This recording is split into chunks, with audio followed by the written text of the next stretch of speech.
आणि आता पाहणार आहोत सविस्तर विशेष। उद्धव ठाकरेंनी हिंगोलीच्या सभेत उपमुख्यमंत्री देवेंद्र फडणवीस आणि पंतप्रधान मोदींवर हल्लाबोल केलेला होता आणि त्यावर आता भाजपने जोरदार पलटवार केलाय। त्यामुळे उद्धव ठाकरे आणि भाजपतील राजकीय संघर्ष तीव्र झालाय।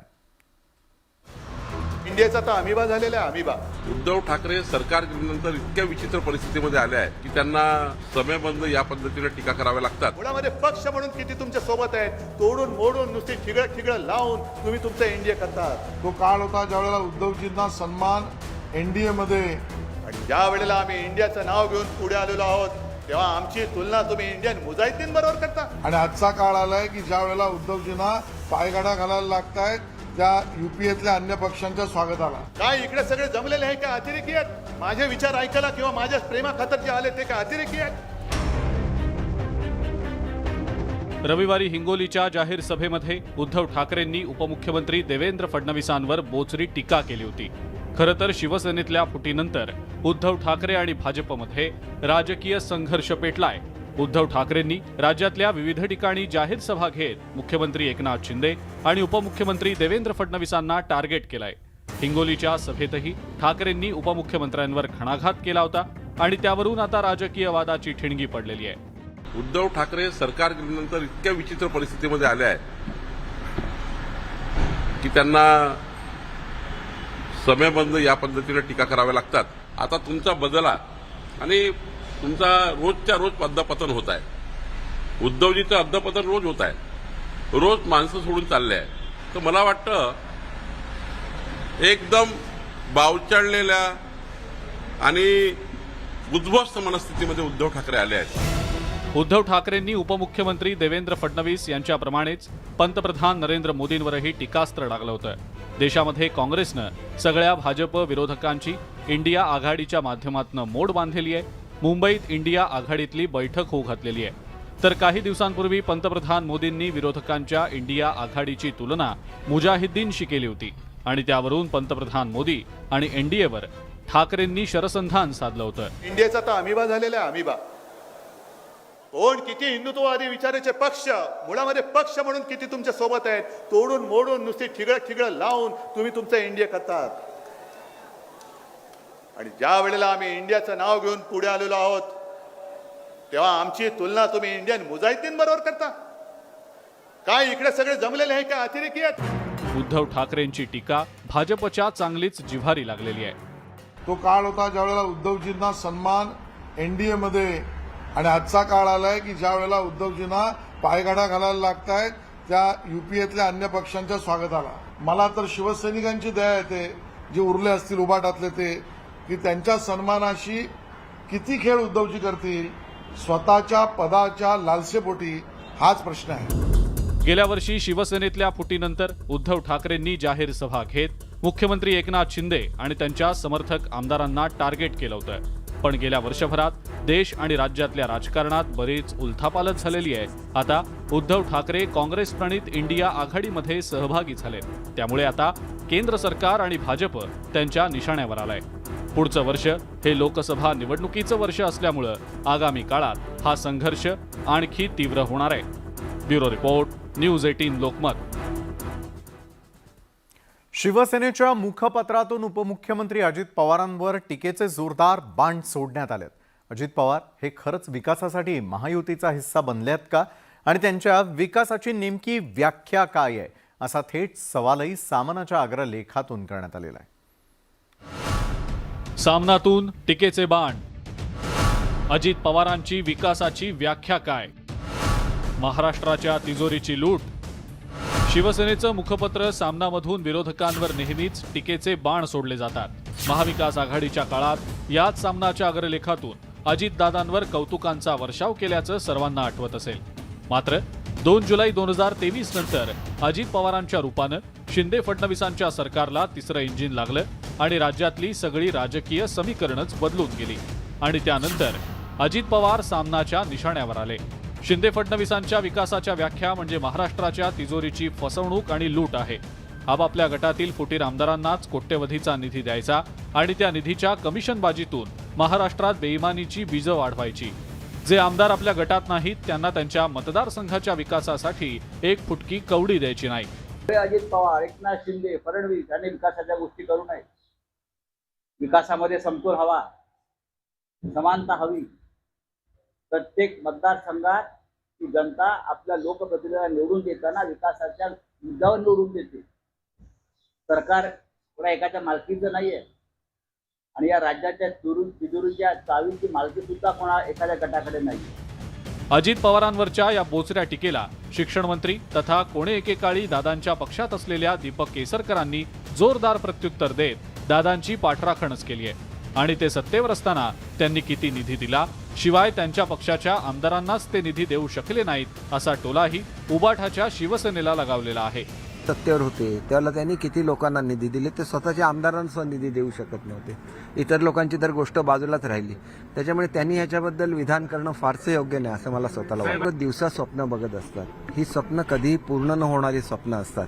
आधी त्यांनी आपले पक्ष सावरले पाहिजे. पक्षामधून जी गळती सुरू झालेली आहे ती कशामुळे झालेली आहे याचं त्यांनी आत्मपरीक्षण केलं पाहिजे असं मला वाटतं. त्यामुळे आता सत्ताधारी आणि विरोधकांच्या भांडणामध्ये खरा विकास होतो की जनतेचा फक्त भ्रमनिरास होतो हे तर येणारा काळ दाखवूनच देईल. तोपर्यंत आरोप प्रत्यारोपांच्या फैरी या दोन्ही बाजूंनी सुरूच राहणार आहेत. Bureau report, news 18 Lokmat. बीडमध्ये झालेल्या अजित पवार गटाच्या सभेविषयी आमदार रोहित पवार यांनी धक्कादायक माहिती दिली आहे. सभेमध्ये गोंधळ का झाला, छगन भुजबळांना भाषण का गुंडाळावं लागलं, यावर रोहित पवारांनी ट्विट केलंय. तर सत्ताधारी आणि विरोधकांनी देखील या मुद्द्यावरून वक्तव्य केल्यानं नवा गदारोळ सुरू झालाय.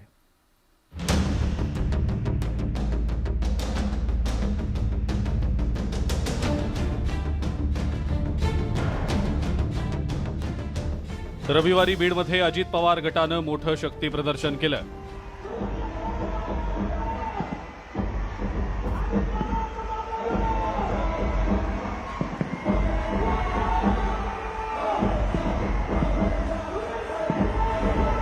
सभेला चांगली गर्दीही झाली. मात्र छगन भुजबळ भाषण करत असताना गोंधळ झाला. त्याविषयी रोहित पवारांनी नाव न घेता ट्विट करत निशाणा साधला. या सभेमध्ये जेव्हा आदरणीय पवार साहेबांच्या विरोधात एका मंत्र्याचे सूर निघायला लागले, त्याला लोकांनीच विरोध केल्यानं संबंधित मंत्र्याला 2 मिनिटात आपलं भाषण गुंडाळावं लागलं. बाकी संपूर्ण सभेत जेव्हा भाजपची आरती गायली गेली तेव्हा बारामतीप्रमाणेच स्वाभिमानी बीडकरांनीही एकही टाळी वाजवली नाही आणि खुर्च्याही रिकाम्या व्हायला लागल्या. अशा शब्दात राष्ट्रवादी काँग्रेसच्या शरद पवार गटानं निशाणा साधलाय. ज्या पवार साहेबांच्या आश्रयामुळे भुजबळ मोठे झाले, ते काल काय बोलले हे पाहिल्यानंतर मनामध्ये एक अतिशय तिडीक येते. येवल्यातील जनता 2024ची वाट पाहते. फुलेकर काय निर्णय देतील याचा तुम्ही गांभीर्याने विचार करा. महायुतीमधल्या घटक पक्षावर टीका करण्याची आयती आलेली संधी काँग्रेसनंही सोडली नाही. नाही, हे सगळे जबरदस्तीनं आणलेली लोक आहे. काल उद्धव ठाकरेंची सभा आपण पाहिली. जो जिवंतपणा होता हिंगोलीच्या सभेत, तोच यांच्या सभेमध्ये मात्र मुळदारपणा होता. पण ही जबरदस्तीनं आणलेली लोक होती. सभेसाठी आलेले नागरिक अर्ध्यातूनच उठून गेल्याचा आरोप विरोधकांनी केल्यानंतर सत्ताधाऱ्यांच्या गोटातूनही उत्तर देण्यात आलं. जवळपास 8:30-9 वाजले ते लोक दुपारी 2 वाजल्यापासून बीड शहरामध्ये लाखोंच्या संख्येने जमलेले होते. त्यामुळे तसा त्याच्यातला निष्कर्ष नक्की नाही. ते एखाद्या भाषणं असतात, दुसऱ्या भाषणं असतात, म्हणून लोक काही ऍड होतात, काही भाषणात कुणी ऍड होतं, काही भाषणात जातात. हे तर सर्वात भाषणामध्ये होतं. हे तर कुणाही भाषणामध्ये होतं. शेवटी 3 वाजता आला माणूस, रात्री 9 वाजेपर्यंत कसा थांबणार? त्यामुळं त्याचे परिणाम होत असतात. याचा अर्थ नाही की ते काही कंटाळून चालले वगैरे, असा अर्थ नसतो. राष्ट्रवादी काँग्रेसच्या दोन्ही गटांनी आतापर्यंत एकमेकांवर टीका करणं टाळलं होतं.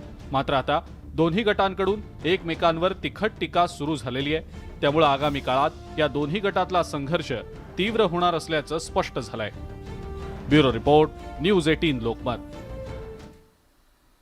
सध्याच्या घडीला राष्ट्रवादीमध्ये नेमका पक्ष कुणाचा, काका की पुतण्याचा, अधिकृत पक्ष आणि पक्षचिन्ह कुणाला मिळणार याच्या निर्णयाचा चेंडू जरी निवडणूक आयोगाच्या कोर्टात असला तरी त्यापूर्वीच राजकीय चर्चांना उधाण आलेलं आहे.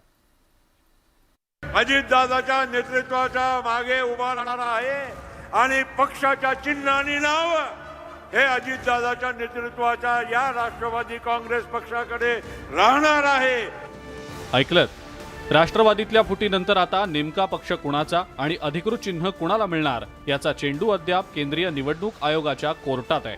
मात्र रविवारच्या बीडमधल्या जाहीर सभेत अजित पवार गटातले खासदार आणि कार्याध्यक्ष प्रफुल्ल पटेल यांनी भर सभेत दावा केलाय की राष्ट्रवादी काँग्रेस पक्ष आणि घड्याळ हे अधिकृत चिन्ह अजित पवारांनाच मिळणार. एवढंच नाही तर प्रफुल्ल पटेल यांनी निर्णयाची तारीख देखील जाहीर केली आहे. येत्या 30 सप्टेंबरपर्यंत केंद्रीय निवडणूक आयोगाकडून निर्णय होण्याचीही शक्यता आहे. अजितदादाच्या नेतृत्वाच्या मागे उभा राहणार आहे आणि पक्षाच्या चिन्ह आणि नाव हे अजितदादाच्या नेतृत्वाच्या या राष्ट्रवादी काँग्रेस पक्षाकडे राहणार आहे. प्रफुल्ल पटेल यांच्या या वक्तव्याचा विधानसभेचे विरोधी पक्षनेते विजय वडेट्टीवार यांनी चांगलाच समाचार घेतलाय. मला वाटतं की इलेक्शन कमिशन काय निर्णय देणार आणि तो निर्णय झालेला असेल गुप्तरित्या हे कदाचित प्रफुल्लभाई पटेल यांना माहीत असेल. पक्ष भडकावण्याचा जो प्रयत्न आहे तो पक्ष भडकावण्याचा प्रयत्न केंद्र सरकारचा आशीर्वाद असला की कुठलाही पक्ष भडकवता येतो हा विश्वास त्यांना कदाचित असेल, म्हणून त्या दृष्टीनं त्यांचं हे वक्तव्य असू शकतं. तर भाजपनं या वादामध्ये अजित पवार गटाची बाजू घेत उडी घेतलेली आहे. भाजप प्रदेशाध्यक्षांनी आयोगाची बाजू घेत निवडणूक आयोग निष्पक्ष असल्याचा निर्वाळा देत तसे पुरावे अजित पवार गटाकडनं दिले गेल्याचा अप्रत्यक्ष दाखला देखील दिलाय. आणि निवडणूक आयोग आपल्या नियमाने काम करेलच.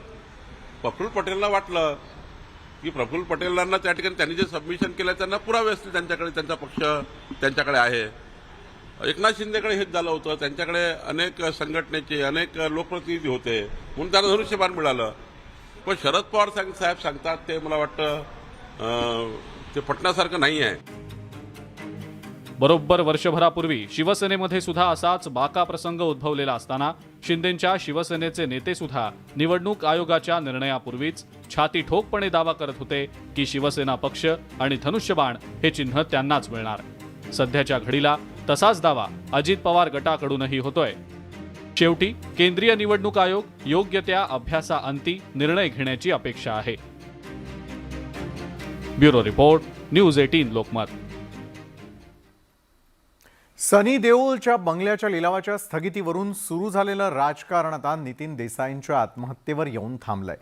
शिवसेना उद्धव बाळासाहेब ठाकरे गटाचे खासदार संजय राऊत आणि नितीन देसाईंवरून भाजपवरती टीका सुरू केलेली आणि त्यानंतर आता भाजपनेही ठाकरेंवर आरोपांची सरबत्ती केल्याचं पाहायला मिळतंय.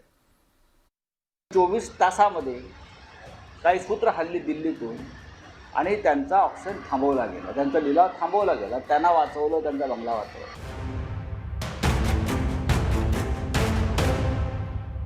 अभिनेता आणि भाजप खासदार सनी देओलच्या बंगल्याचा लिलाव अवघ्या काही तासात रद्द झाल्यानंतर संजय राऊतांनी डागलेलं हे टीकास्त्र. राऊतांनी सनी देओलच्या कर्जाचा संदर्भ देत कला दिग्दर्शक नितीन देसाईंच्या आत्महत्येवरून भाजपवर निशाणा साधला. पण आता संजय राऊतांच्या या आरोपांवर भाजपनं सुद्धा पलटवार केलाय. संजय राऊत, तुम्ही आणि शिवसेनेने काय केलं ते सांगा ना उभाटाने. नितीन देसाई यांच्या मृत्यूवर राजकारण करता कामा नये, आमची स्पष्ट भूमिका आहे. दुर्दैवी मृत्यू, आत्महत्या आहे, त्याला दोषी आहेत, त्यांच्यावर कारवाई झाली पाहिजे, आमची भूमिका आहे. पण माझा सवाल आहे, संजय राऊत तुम्ही किंवा उद्धवजी तुम्ही नितीन देसाई यांच्या अंत्ययात्रेला गेलात का? त्यांचं अंत्यदर्शन घेतलं का? संवेदना प्रकट केलात का? त्यांच्या परिवाराला भेटलात का? का नाही भेटलात? राजकारण करायची आमची इच्छा नाही, पण हे प्रश्न आज तुम्ही उपस्थित केल्यावर विचारावे लागतील. उद्धव ठाकरे आणि रश्मी ठाकरेचा होता, त्याच्यावर जोर जबरदस्ती केली गेली होती, दबाव टाकला गेला होता. माझ्या माहिती अनुसार एनडी स्टुडिओ आम्हाला विका अशा धमक्या पण मातोश्रीच्या निगडीत माणसांनी हे नितीन देसाई आणि ह्या लोकांना दिल्या होत्या. आम्हाला कोणाच्याही मृत्यूवर राजकारण करायचं नाही. पण संजय राजाराम राऊतला बोलीन, तू आमचं थोबाड उघडायला लावलंय तो तुझ्या मालकाचं वस्त्रहरण करणार. आता भाजपनंही नितीन देसाईंच्या मृत्यूवरून थेट ठाकरे परिवारावरच आरोप केल्यानंतर पुन्हा एकदा ठाकरे गट मैदानात उतरलाय. खरं तर कर्जाच्या ओझ्याखाली दबलेल्या नितीन देसाईंना वेळीच मदत मिळाली असती तर त्यांचा बळी गेला नसता. अडचणीत असलेल्या देसाईंच्या मदतीला कुणीच आलं नाही. त्यांच्या मृत्यूनंतर तरी आता त्यांच्या नावानं राजकारण व्हायला नको, पण दुर्दैवानं कोणताही पक्ष याकडे गांभीर्यानं पाहायला तयार नाही. Bureau report, news 18 Lokmat. तर आज संपूर्ण दिवस अन्न आणि नागरी पुरवठा मंत्री छगन भुजबळांनी बीडच्या उत्तर सभेमध्ये शरद पवारांना खडा सवाल केलाय. पवार गटाकडून केल्या जाणाऱ्या टीकेवरून भुजबळ आक्रमक झाले. पण भुजबळांनी केलेल्या टीकेमुळे राष्ट्रवादी काँग्रेसच्या दोन्ही गटातील संघर्ष चिघळलेला बघायला मिळतोय. सुप्रीम कोर्टाने सीबीआयकडे केस दिल्यानंतर सीबीआयने एक शब्द सुद्धा आमच्या विरुद्ध त्या चार्जशीट मध्ये म्हटलेला नाही. सीबीआयच्या चार्जशीट मध्ये माझं नाव सुद्धा नाही. साहेब, आमची काय चूक झाली ते सांगा.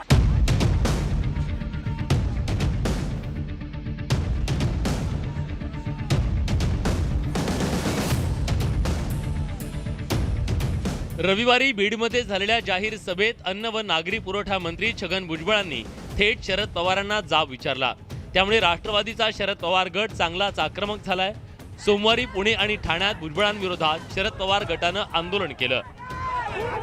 भुजबळ हे किती ढोलकी आहेत का? शिवसेना, काँग्रेस, राष्ट्रवादी काँग्रेस आणि आता राष्ट्रवादी गटात हे आता 4 ढोलक्या वाजून 5वी ढोलकी वाजवायला गेलेले. तुम्हाला वाटतं शरद पवार ढोलकी, मग कशाला शरद पवारचे फोट लावता?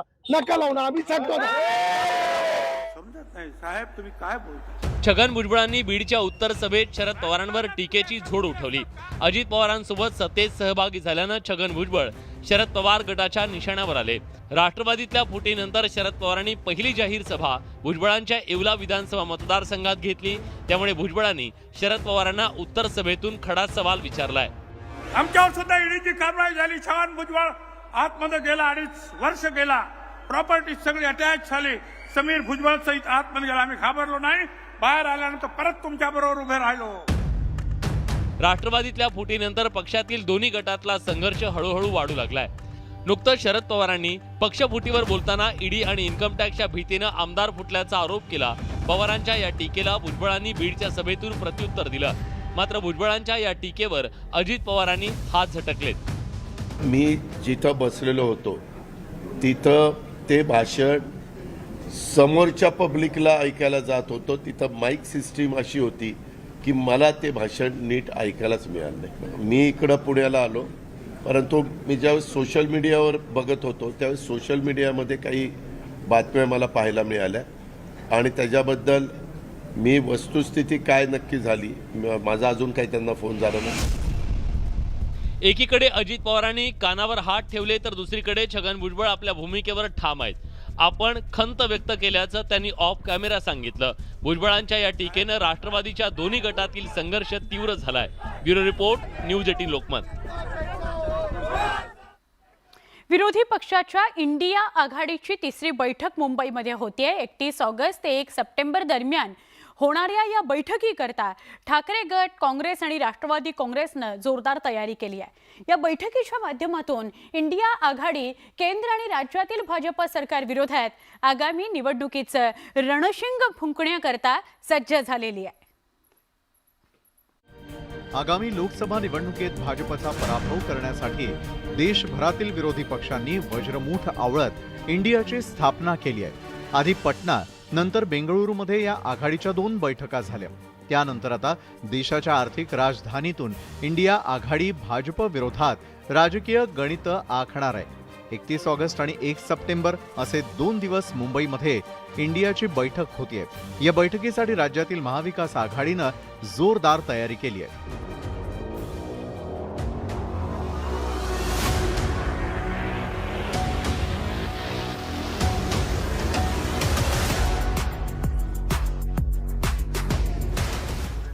इंडियाच्या बैठकीचं नियोजन जवळपास पूर्ण झालंय. जुडेगा भारत, जीतेगा इंडिया असा नारा देत इंडियाकडून भाजप विरोधात मोर्चे बांधणी करण्यात आली. आज मुंबईत जागोजागी इंडियाचे पोस्टर लागलेले आहेत। हॉटेल हयातमध्ये बैठकीचं नियोजन असून उद्या महाविकास आघाडीकडून पत्रकार परिषद घेण्यात येणार आहे। इंडिया बैठकीच्या या तयारीवर भाजपनं मात्र टीकेची झोड उठवली आहे। हे इंडिया बिंडिया काय नाही, घमंडी आहेत आणि म्हणून जो तो आपल्या घमंडी आपापल्या पक्ष परिवाराबरोबर येतोय। मुळात हा पक्षाचे परिवारांचे पक्ष आहे आणि त्यामुळे पारिवारिक कार्यक्रमाला प्राधान्य जास्त, देश हिताला नाही, विषयाला नाही, धोरणाला नाही। ही उडणारी फुलपाखरं आहेत। या फुलपाखरांच्या जीवावर देशहित साध्य होईल असं नाही। भाजपच्या या टीकेला काँग्रेसनं जोरदार प्रत्युत्तर दिलंय। भाजपला बोलायला कोणतेही विषय नसल्यामुळे ते टीका करत असल्याचा टोला नाना पटोलेंनी लगावला। तसंच काँग्रेसकडून इंडियाच्या बैठकीमध्ये चले जाव भाजपचा नारा देणार असल्याचंही पटोलेंनी जाहीर केलंय। देशामध्ये नरेंद्र मोदीचं जे हुकुमशाह सरकार आहे, या सरकारला सुद्धा चले जावचा नारा या ठिकाणातून दिला जाईल अशा पद्धतीची एक स्थिती आणि इथून एक मोठा संदेश देशभरात देण्यासाठी पूर्ण तयारी महाविकास आघाडीच्या वतीने या ठिकाणी केलेली आहे। इंडियाच्या बैठकीच्या निमित्तानं देशभरातील भाजप विरोधी पक्ष एकत्र येणार आहेत। सोनिया गांधी, राहुल गांधी, ममता बॅनर्जी, नितीश कुमारांसह अनेक राज्यांचे मुख्यमंत्री आणि दिग्गज या बैठकीत हजर राहणार आहेत। भाजपच्या पराभवासाठी आपापसातील मतभेद विसरून सर्वच भाजप विरोधी पक्ष इंडियाच्या नावाखाली एकत्र आले आहेत। त्यामुळे इंडियाच्या या तिसऱ्या बैठकीत नेमकं काय घडतं याकडे संपूर्ण देशाचं लक्ष लागलंय। विनोद राठोड, न्यूज 18 लोकमत, मुंबई। 2024च्या लोकसभेकरता भाजपनं आतापासूनच मिशन 160 ची नवी रणनीती आखली आहे। भाजपकरता कमकुवत समजल्या जाणाऱ्या जागांवर सुद्धा कमळ उमलावं याकरता येत्या 1 सप्टेंबरला भाजपकडून राजधानी नवी दिल्लीमध्ये एका महत्त्वाच्या बैठकीचं आयोजन सुद्धा करण्यात आलंय। आपण पाहूयात भाजपचं मिशन 160 नेमकं काय आहे। लोकसभेसाठी भाजपचं मिशन 160, महाराष्ट्रातील 5 जागांचा समावेश, विरोधकांच्या गोटात खळबळ। लोकसभा मिशन 2024चं उद्दिष्ट साध्य करण्यासाठी भाजपकडून नवीन व्यापक अशी रणनीती आखली जाते। लोकसभेच्या निवडणुका जाहीर होण्यापूर्वीच 160 जागांवर भाजपकडून उमेदवार घोषित करण्याच्या हालचालींची शक्यता आहे। ज्या ठिकाणी भाजपला आपली बाजू कमजोर वाटते अशा ठिकाणी पाय रोवण्यासाठी भाजपनं आत्तापासूनच कंबर कसली आहे। या 160 जागांमध्ये काही दिग्गज नेत्यांच्या मतदारसंघांचा सुद्धा समावेश आहे। भाजपचे ज्येष्ठ नेते आणि केंद्रीय मंत्र्यांच्या नेतृत्वात एक नवा ठोस असा रोडमॅप तयार करण्यात आलाय। महाराष्ट्रात 5 मतदारसंघांचा यात समावेश आहे। सुप्रिया सुळे यांचा बारामती, अमोल कोल्हे यांचा शिरूर, दिवंगत बाळू धानोरकर यांचा चंद्रपूर, श्रीनिवास पाटील यांचा सातारा आणि इम्तियाज जलील यांचा संभाजीनगर। कर्नाटक विधानसभा निवडणुकीतल्या पराभवातून धडा घेत भाजपनं हे मिशन 160 हाती घेतलंय। भाजपच्या या नव्या व्यूहरचनेची विरोधकांना कानोकान खबर लागली आणि त्यांच्या गोटात एकच खळबळ उडाली।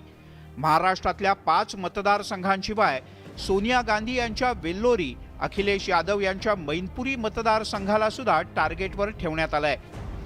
तसंच अखिलेश यादव यांच्या पत्नी डिंपल यादव यांचा कन्नौज मतदारसंघ यावर सुद्धा भाजपचं लक्ष असणार आहे। या व्यतिरिक्त 2019 मध्ये भाजपनं गमावलेल्या बहुतांश जागांचा समावेश या मिशन 160 मध्ये करण्यात आलाय। यातील बऱ्याचशा जागा दक्षिणेकडच्या आणि पूर्वेकडच्या राज्यांमध्ये आहेत, जिथे भाजपला अद्याप स्वबळावर सत्ता मिळवता आलेली नाही। अलीकडेच भाजपनं कदाचित पहिल्यांदाच मध्य प्रदेश आणि छत्तीसगडमधल्या विधानसभा निवडणुकांचं वेळापत्रक घोषित होण्यापूर्वीच अनेक उमेदवारांची घोषणा केली। त्यामुळे लोकसभा निवडणुकीच्या रणनीतीचा हा ट्रेलर मानला जातो। प्रशांत लीला रामदास, न्यूज 18 लोकमत, नवी दिल्ली। उद्धव ठाकरेंनी हिंगोलीच्या सभेमध्ये उपमुख्यमंत्री देवेंद्र फडणवीस आणि पंतप्रधान नरेंद्र मोदींवर हल्लाबोल केला होता। त्यावर आता भाजपनं पलटवार केलाय। त्यामुळे उद्धव ठाकरे आणि भाजपमधील राजकीय संघर्ष अधिक वाढलाय, तीव्र झालाय। इंडियाचा तर अमिबा झालेला आहे, अमिबा. उद्धव ठाकरे सरकार गेल्यानंतर इतक्या विचित्र परिस्थितीमध्ये आले आहेत की त्यांना समयबंद या पद्धतीने टीका कराव्या लागतात. मुळामध्ये पक्ष म्हणून किती तुमच्या सोबत आहेत, तोडून मोडून नुसती ठिगळं लावून तुम्ही तुमचं एनडीए करतात. तो काळ होता ज्यावेळेला उद्धवजींना सन्मान एनडीए मध्ये आणि ज्या वेळेला आम्ही इंडियाचं नाव घेऊन पुढे आलेलो आहोत तेव्हा आमची तुलना तुम्ही इंडियन मुजाहिदीन बरोबर करता. आणि आजचा काळ आलाय की ज्या वेळेला उद्धवजींना पायगाडा घालायला लागतायत त्या युपीएतल्या अन्य पक्षांच्या स्वागताला. काय इकडे सगळे जमलेले आहे का अतिरेकी आहेत? माझे विचार ऐकायला किंवा माझ्या प्रेमाखातर जे आले ते काय अतिरेकी आहेत?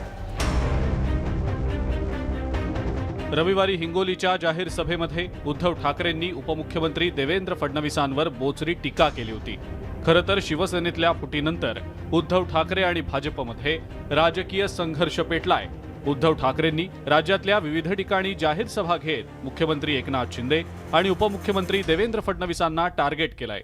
हिंगोलीच्या सभेतही ठाकरेंनी उपमुख्यमंत्र्यांवर घणाघात केला होता आणि त्यावरून आता राजकीय वादाची ठिणगी पडलेली आहे. उद्धव ठाकरे सरकार गेल्यानंतर इतक्या विचित्र परिस्थितीमध्ये आले आहेत की त्यांना समयबंद या पद्धतीने टीका कराव्या लागतात. आता तुमचा बदला आणि तुमचा रोजच्या रोज अधपतन होत आहे. उद्धवजीचं अधपतन रोज होत आहे, रोज माणसं सोडून चालले आहे. तर मला वाटतं एकदम बावचळलेल्या आणि उद्ध्वस्त मनस्थितीमध्ये उद्धव ठाकरे आले आहेत. उद्धव ठाकरेंनी उपमुख्यमंत्री देवेंद्र फडणवीस यांच्याप्रमाणेच पंतप्रधान नरेंद्र मोदींवरही टीकास्त्र डागलं होतं. देशामध्ये काँग्रेसनं सगळ्या भाजप विरोधकांची इंडिया आघाडीच्या माध्यमातून मोड बांधलेली आहे. मुंबईत इंडिया आघाडीतली बैठक होऊ घातलेली आहे. तर काही दिवसांपूर्वी पंतप्रधान मोदींनी विरोधकांच्या इंडिया आघाडीची तुलना मुजाहिद्दीनशी केली होती आणि त्यावरून पंतप्रधान मोदी आणि एनडीएवर ठाकरेंनी शरसंधान साधलं होतं. इंडियाचा तर अमिबा झालेला आहे, अमिबा. कोण किती हिंदुत्ववादी विचाराचे पक्ष, मुळामध्ये पक्ष म्हणून किती तुमच्या सोबत आहेत, तोडून मोडून नुसती ठिगळं लावून तुम्ही तुमचं एनडीए करतात. आणि ज्या वेळेला आम्ही इंडियाचं नाव घेऊन पुढे आलेलो आहोत तेव्हा आमची तुलना तुम्ही इंडियन मुजाहिदीन बरोबर करता. काय इकडे सगळे जमलेले आहे का अतिरेकी आहेत? उद्धव ठाकरेंची टीका भाजपच्या चांगलीच जिव्हारी लागलेली आहे. तो काळ होता ज्यावेळेला उद्धवजींना सन्मान एनडीए मध्ये आणि आजचा काळ आलाय की ज्या वेळेला उद्धवजींना पायगाडा घालायला लागतायत त्या युपीएतल्या अन्य पक्षांच्या स्वागताला. मला तर शिवसैनिकांची दया येते जे उरले असतील उभाटातले ते, की त्यांच्या सन्मानाशी किती खेळ उद्धवजी करतील स्वतःच्या पदाच्या लालसेपोटी, हाच प्रश्न आहे. गेल्या वर्षी शिवसेनेतल्या फुटीनंतर उद्धव ठाकरेंनी जाहीर सभा घेत मुख्यमंत्री एकनाथ शिंदे आणि त्यांच्या समर्थक आमदारांना टार्गेट केलं होतं. पण गेल्या वर्षभरात देश आणि राज्यातल्या राजकारणात बरीच उलथापालथ झालेली आहे. आता उद्धव ठाकरे काँग्रेस प्रणित इंडिया आघाडीमध्ये सहभागी झाले. त्यामुळे आता केंद्र सरकार आणि भाजप त्यांच्या निशाण्यावर आलाय. पुढचं वर्ष हे लोकसभा निवडणुकीचं वर्ष असल्यामुळं आगामी काळात हा संघर्ष आणखी तीव्र होणार आहे. Bureau report, news 18 Lokmat. सध्या महायुती विरुद्ध मविया असा राजकीय सामना चांगलाच रंगल्याचं आपण सगळेच बघतोय.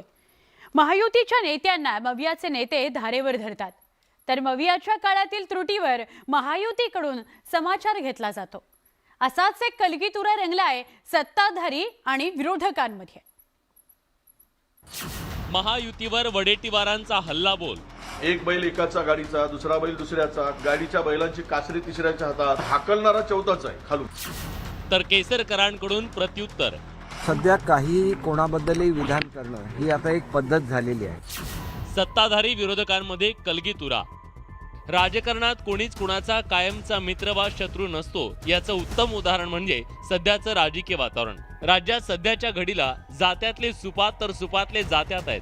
त्यामुळे कुणावर एकेकाळी टीका केलेल्यांची बाजू घेण्याची वेळ आली आहे, तर ज्यांची एकेकाळी बाजू घेतली त्यांच्यावर आता टीका करण्याची वेळ आली आहे.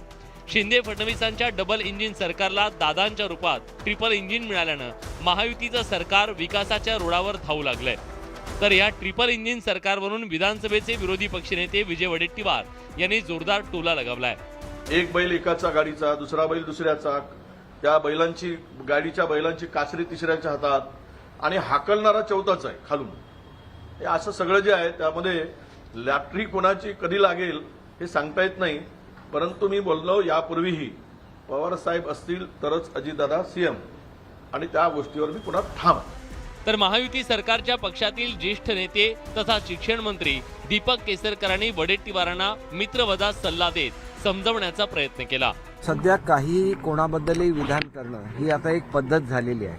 शेवटी ज्या कॉन्स्टिट्युशनल ऑथॉरिटीज आहेत त्यांच्याबद्दल बोलताना आपण नेहमी संयम बाळगला पाहिजे.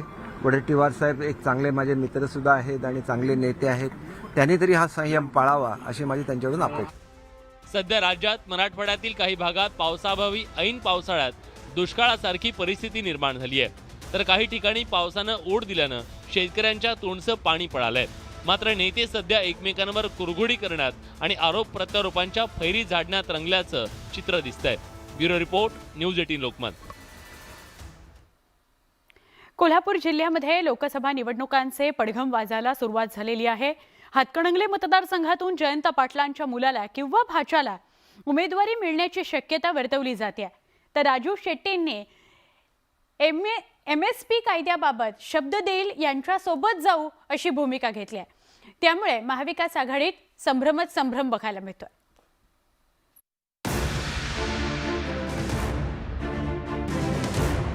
जयंत पाटील यांचा मुलगा प्रतीक पाटील किंवा भाचा रोहित पाटील महाविकास आघाडीचे उमेदवार असू शकतात. मात्र हातकणंगले मतदारसंघातून रोहित पाटील यांच्या नावाची जोरदार चर्चा आहे. शरद पवारांच्या दौऱ्यात रोहित पाटलांची उपस्थिती चर्चेचा विषय ठरली. जयंत पाटील यांच्या मतदारसंघातील 2 तालुके हातकणंगले मतदारसंघात येतात. त्याचा रोहित पाटील यांना फायदा होऊ शकतो. त्यातच शरद पवार यांनीही युवकांना प्रतिनिधित्व देण्याची भूमिका घेतली आहे. आमचे अध्यक्ष, राज्याचे आणि सहकारी या सगळ्यांना जिल्ह्याच्या लोकांना घेऊन व्यवस्थित चर्चा करायची. नवीन लोकांना प्रोत्साहन देणं आज गरजेचं आहे. हा विचार राष्ट्रवादी काँग्रेस पक्षाच्या सगळ्या नेत्यांच्या मनात आहे. त्या रस्त्याने आम्ही जाऊ. शरद पवारांच्या भूमिकेमुळे रोहित पाटील यांची बाजू चांगलीच प्रबळ झाली आहे. अजित पवारांच्या गटासोबत जिल्ह्यातील पहिल्या फळीतले काही नेते गेले. त्यामुळे शरद पवार गटातील दुसऱ्या फळीतल्या नेत्यांना संधी मिळण्याची शक्यता निर्माण झाली आहे. परिणामी रोहित पाटील यांनी तयारी सुरू केली आहे. आजपर्यंत पक्षांनी आणि पवार साहेबांनी जो काही आम्हाला आदेश किंवा जी काही जबाबदारी दिलेली आहे ती आजपर्यंत मी पूर्णपणे मनाने पार पाडण्याचा प्रयत्न केलेला आहे. आणि पुढील अजून तरी काय आमचं तसं काही बोलणं किंवा काही झालेलं नाही आहे किंवा तसा काही विषय नाही आहे. परंतु पुढे पक्ष जो काही आदेश देईल, संदेश देईल तो आम्हाला मान्य असेल. पक्षानं आदेश दिल्यास लढण्याची तयारी असल्याचं रोहित पाटलांनी स्पष्ट केलंय. तर प्रागतिक विचार मंच अर्थात राजू शेट्टींनी MSPच्या मुद्द्यावरून महाविकास आघाडीची कोंडी केली आहे. वेगवेगळ्या आघाड्या असोत किंवा राजकीय पक्ष असोत, संसदेमध्ये MSP गॅरंटी कायदा मंजूर करून घेण्याच्या संदर्भात काय करणार आहे याची खात्री केल्याशिवाय आम्ही आमची राजकीय भूमिका स्पष्ट करणार नाही. राजकारण हा भाग त्याच्यातला नाही आहे. बाकीच्या सुद्धा गोष्टी आहेत आणि स्वाभिमानीचा निर्णय अजून झालेला नाही मी सांगायला, पण आम्ही प्रागतिकमध्ये आहोत. हातकणंगले मतदारसंघ कोण लढवणार यावरून महाविकास आघाडीत तिढा निर्माण होऊ शकतो. कारण 2019 मध्ये या मतदारसंघात शिवसेनेनं विजय मिळवला होता. त्यामुळे शिवसेना ठाकरे गट हा मतदारसंघ सोडणार नाही. त्यातच राष्ट्रवादी काँग्रेस शरद पवार गटाचे रोहित पाटीलही इच्छुक असल्यानं भविष्यात कोणत्या राजकीय घडामोडी घडतात याकडे सगळ्यांचं लक्ष लागलंय. ज्ञानेश्वर साळोखे, न्यूज 18 लोकमत, कोल्हापूर. केंद्रीय मंत्री नितीन गडकरींच्या कामाचा धडाका देश पाहतो आहे. मात्र नितीन गडकरी कोकणात का हतबल झाले ही खंत आपल्याला असू नये असं वक्तव्य सार्वजनिक बांधकाम मंत्री रवींद्र चव्हाणांनी केलंय. मुंबई गोवा महामार्गाच्या फायनान्शियल ऑडिटचे आदेश दिल्याची माहिती सुद्धा चव्हाणांनी दिली.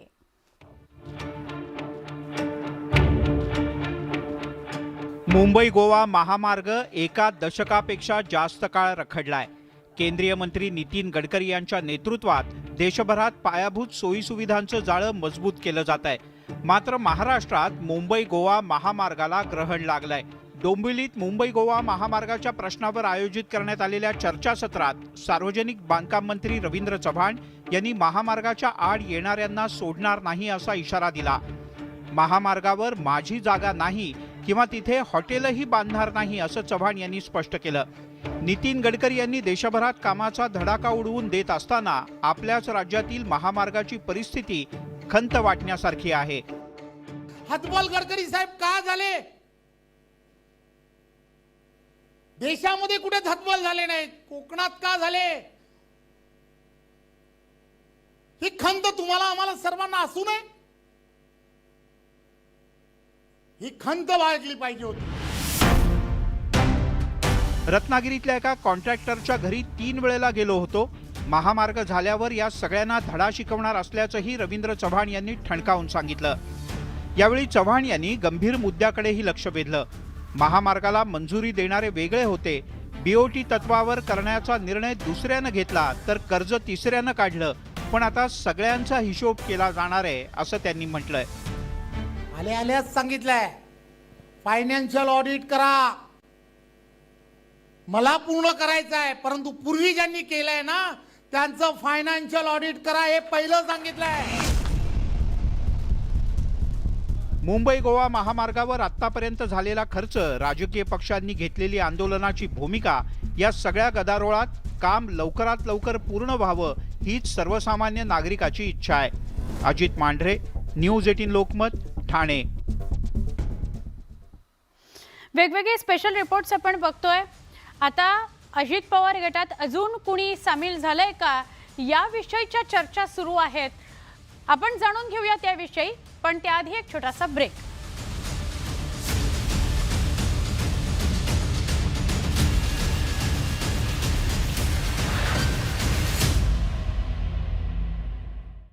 जळगावात मोठ्या भक्तिभावानं घरोघरी स्थापना करण्यात येते. 1.5 दिवसानंतर कानबाईला निरोप देण्यात आलाय. जिल्ह्यात ठिकठिकाणी भक्तिमय वातावरणात कानबाईचं विसर्जन करण्यात आलंय.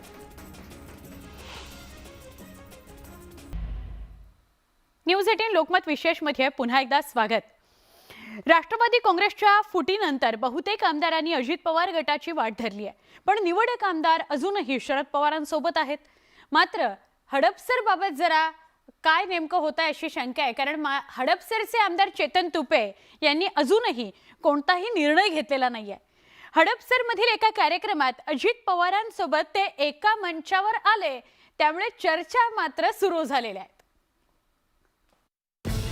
सोमवारी हडपसरमधील ध्वजस्तंभाच्या उद्घाटन समारंभाला स्थानिक आमदार चेतन तुपेंच्या हजेरीमुळे उपस्थितांच्या भुवया उंचावल्या होत्या. कारण अजित पवार आणि चेतन तुपे या कार्यक्रमाच्या निमित्तानं एका मंचावर आले. खरं तर राष्ट्रवादी काँग्रेसमधील फुटीनंतर तुपे यांनी आपली भूमिका स्पष्ट केली नव्हती. ते शरद पवार गटात राहणार की अजित पवार गटात जाणार याविषयी अनेक तर्कवितर्क लावले जात आहेत. पण त्यांनी अजित पवारांसोबत एका मंचावर येत आपल्या समर्थकांना सूचक संदेश दिल्याचं बोललं जात आहे. आमदार चेतन तुपे यांचे वडील माजी खासदार विठ्ठलराव तुपे हे शरद पवारांच्या किचन कॅबिनेटचे सदस्य मानले जात होते.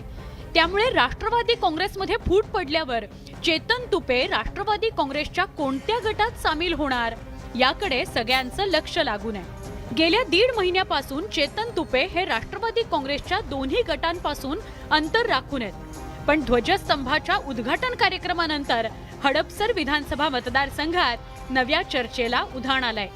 व्हिडिओ जर्नलिस्ट सचिन हंचाटेसह वैभव सोनवणे आणि bureau report, news 18 Lokmat, Pune. असे दिवसभरातले सगळे महत्त्वाचे विषय आपण हाताळत असतो. स्पेशल रिपोर्ट्स तुम्ही न्यूज 18 लोकमतचे पाहत असता. रोज रात्री 8 ते 9 मध्ये या वेळेमध्ये आपण न्यूज 18 लोकमत विशेषमध्ये भेटत असतो. उद्याही भेटणार आहोत. आत्ता मात्र इथेच थांबतोय. ताज्या बातम्यांकरता पहा फक्त न्यूज 18 लोकमत.